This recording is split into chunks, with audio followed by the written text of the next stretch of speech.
महाकुंभ हिंदू धर्म में सबसे बड़ा धार्मिक आयोजन माना जाता है और सबसे बड़े धार्मिक आयोजनों में से एक है। महाकुंभ के दौरान देश विदेश से करोड़ों की संख्या में श्रद्धालु पहुंचते हैं प्रयागराज। जी हाँ, प्रयागराज में महाकुंभ 2025 का आगाज हो चुका है। मकर संक्रांति के मौके पर यहाँ पर करोड़ों की संख्या में लोग आए थे और यहाँ के 2 शाही स्नान भी हो चुके हैं। अगर हम बात करें तो त्रिवेणी संगम में श्रद्धालुओं ने मन अपनी इच्छा को पूर्ण करने के लिए डुबकी भी लगाई। महाकुंभ में डुबकी लगाने से कई पाप धुल जाते हैं और देवी देवताओं की कृपा प्राप्त होती है। हालांकि महाकुंभ स्नान करने के बाद कुछ चीजों का दान भी करना जरूरी होता है, जिसका वर्णन हमारे पुराणों में, हमारे शास्त्रों में किया गया है। ऐसा करने से शुभ फल मिलता है और हमारे हिंदू धर्म में दान पुण्य का काफी बड़ा महत्व है। ये चीज तो आप जानते ही होंगे। और साथ ही दान पुण्य करने से आपको आपके पितरों का, जी हाँ, आपके पितरों का आपको आशीर्वाद प्राप्त होता है। तो आज के हम अपने वीडियो में जानेंगे कि आखिर अगर आप कुंभ स्नान करने जा रहे हैं, महाकुंभ में स्नान करने जा रहे हैं, उसके बाद आपको किन किन चीजों का दान देना चाहिए। अगर आप इन चीजों में से किसी एक चीज का भी दान देते हैं तो आपको और ज्यादा पुण्य मिलेगा और आपके पितरों का आशीर्वाद आपके जीवन में हमेशा बना रहेगा। तो आज के हम अपने वीडियो में यही जानेंगे कि कौन कौन सी ऐसी वस्तु है जिसका आपको दान करना चाहिए कुंभ स्नान के बाद। तो नमस्कार, आप सभी का स्वागत है द मुखर भक्ति में। मैं हूँ आपके साथ साक्षी गुप्ता। आइए जानते हैं कि क्या है खास इस वीडियो में। सबसे पहला जो दान होता है वो होता है अन्न का दान।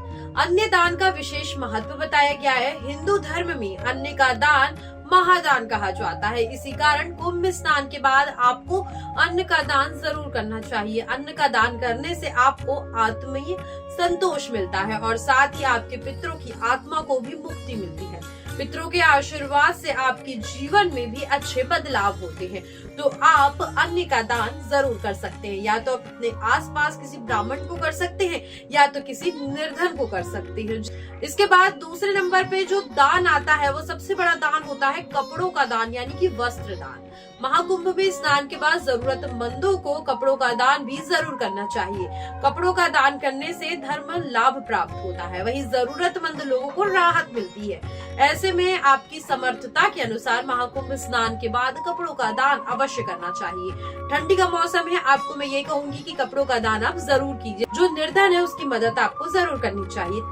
और इसके बाद जो दान आता है वो आता है गंगा जल का दान। महाकुंभ में स्नान करने के बाद गंगा या त्रिवेणी घाट का जल भी लोग अपने साथ लाते हैं। इस जल को घर में रखना शुभ होता है और साथ ही इसका दान करने से भी आपको लाभ की प्राप्ति होती है। इस पवित्र जल को मंदिर में दान कर सकते हैं और या फिर किसी जरूरतमंद को आप दे सकते हैं। गंगा जल का दान करने से आत्मीय शीतलता मिलती है। आपने देखा होगा कि जब भी हमारे घर से कोई बड़ा बुजुर्ग या कोई भी जो है तीर्थ स्थल जाते हैं तो उनसे जरूर गंगा जल मंगाया जाता है। तो इसी तरीके से आप किसी को गंगा जल का दान जरूर कर सकते हैं। इसके बाद जो दान आता है वो आता है धन का दान। जी हाँ, अपनी समर्थता के अनुसार धन का दान भी आप महाकुंभ में स्नान करने के बाद कर सकते हैं। अगर संभव हो तो आप स्नान के बाद किसी अनाथालय या वृद्धाश्रम में धन का दान जरूर कर सकती हैं। धन का दान करने से माता लक्ष्मी की कृपा आपके ऊपर बनी होती है। तो धन का दान अवश्य करें।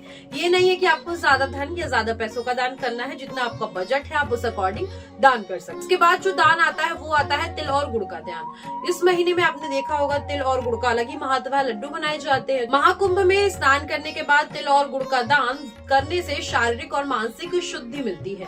मकर संक्रांति के दिन जो लोग महाकुंभ का स्नान कर रहे हैं उनके लिए ये चीज खास होती है। लेकिन मकर संक्रांति का मौका तो निकल गया, लेकिन नहीं, आप अगर अभी भी जा रहे हैं और अभी भी वहाँ पे स्नान कर रहे हैं तो आपको तिल और गुड़ का दान जरूर करना चाहिए। उन्हें इस चीजों का दान जरूर करें जिससे कि आपको ही पुण्य मिले। तिल और गुड़ का दान करने से सूर्य ग्रहण मजबूत होता है। जी हाँ, ग्रह मजबूत होता है और ये अगर आप अपने कैरियर के क्षेत्र में कुछ अच्छा करना चाहते हैं तो ये आपके लिए शुभदायक होता है। इसके बाद जो आखिरी दान होता है वो काफी ज्यादा अनोखा और लाभदायक होता है, गाय और अनाज का दान। जी हाँ, अनाज और गाय का दान करना महादान माना जाता है। गाय का दान या गौशाला में अनाज का दान करना महाकुंभ के बाद बहुत पुण्यकारी होता है।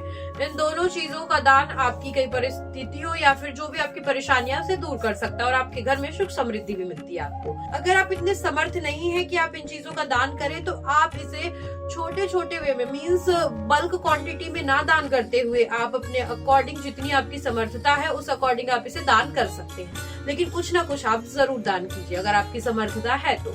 बाकी आप इस महाकुंभ के पावन अवसर पर जरूर चाहिए और भाग लीजिए। कमेंट सेक्शन में अपनी राय हमें जरूर बताइए। अगर आप वहां से घूम के आए हैं या वहां से आए हैं तो अपना एक्सपीरियंस भी हमारे वीडियो के थ्रू आप शेयर कीजिए। और भी ऐसी अपडेट के लिए बने रहिए दा मुखर भक्ति के साथ। तब तक के लिए नमस्कार।